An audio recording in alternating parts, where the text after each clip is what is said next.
En ce 1er octobre, l'Église célèbre Sainte Thérèse de l'Enfant Jésus et de la Sainte Face, plus connue sous le nom de Thérèse de Lisieux. En ce jour, nous honorons aussi d'autres figures, mais c'est surtout la jeune carmélite normande, docteur de l'Église et patronne des missions, qui rayonne par sa simplicité et sa sainteté. Née le 2 janvier 1873 à Alençon, Thérèse Martin est la dernière d'une famille profondément croyante.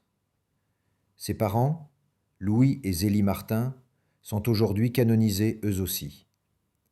La famille s'installe à Lisieux après la mort de Zélie, et c'est là que la petite Thérèse grandit entourée de ses sœurs. Très tôt, elle manifeste une sensibilité spirituelle exceptionnelle, un désir ardent de donner sa vie à Dieu. Son enfance est marquée par une piété simple mais intense.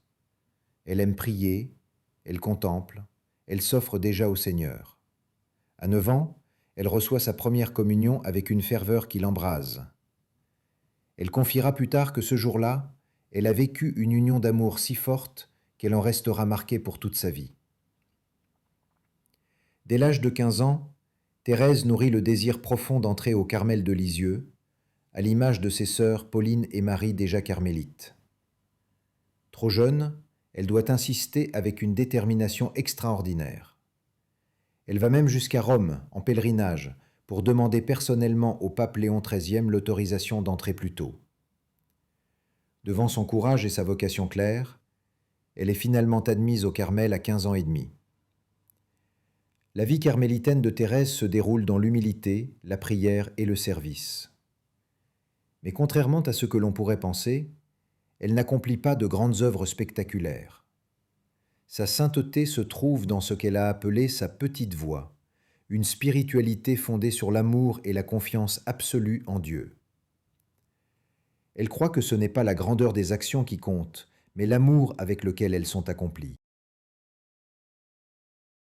Dans le silence du Carmel, Thérèse choisit d'aimer Dieu dans les petites choses du quotidien. Un sourire, une attention, une patience envers une sœur difficile, une offrande silencieuse de ses souffrances. Elle écrit dans son autobiographie « Histoire d'une âme »: « Ce qui plaît à Dieu, c'est de me voir aimer ma petitesse et ma pauvreté, c'est l'espérance aveugle que j'ai en sa miséricorde. » La vie de Thérèse, si brève, est marquée par la souffrance. Atteinte par la tuberculose, elle endure des douleurs physiques extrêmes, mais elle les transforme en offrande pour les âmes et pour les missionnaires qu'elle n'a jamais pu rejoindre physiquement. Elle répète que son ciel commencera sur la terre, car elle veut passer son éternité à faire du bien. Elle s'éteint le 30 septembre 1897, à l'âge de seulement 24 ans, laissant derrière elle le témoignage d'une confiance inébranlable en Dieu et une spiritualité accessible à tous. Ses dernières paroles furent « Mon Dieu, je vous aime ». Son rayonnement dépasse très vite les murs du Carmel. En 1925, elle est canonisée par Pie XI et en 1997, Jean-Paul II la proclame docteur de l'Église, reconnaissant la profondeur théologique de sa petite voix d'amour. Elle est aujourd'hui patronne des missions et seconde patronne de la France, aux côtés de Sainte Jeanne d'Arc. Sainte Thérèse est aimée dans le monde entier. Des millions de fidèles se confient à elle et beaucoup témoignent avoir reçu des pluies de roses, ces signes de sa tendresse spirituelle.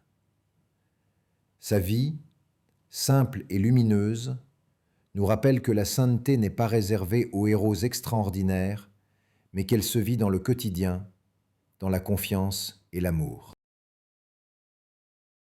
Prière à Sainte Thérèse. Ô Sainte Thérèse de l'Enfant Jésus, toi qui as trouvé dans la simplicité et la confiance la voie de la sainteté, enseigne-nous à marcher dans ton petite voie, à aimer Dieu dans les petites choses de chaque jour. Obtiens pour nous un cœur confiant, capable d'espérer même dans l'épreuve, et une foi qui transforme la souffrance en offrande d'amour.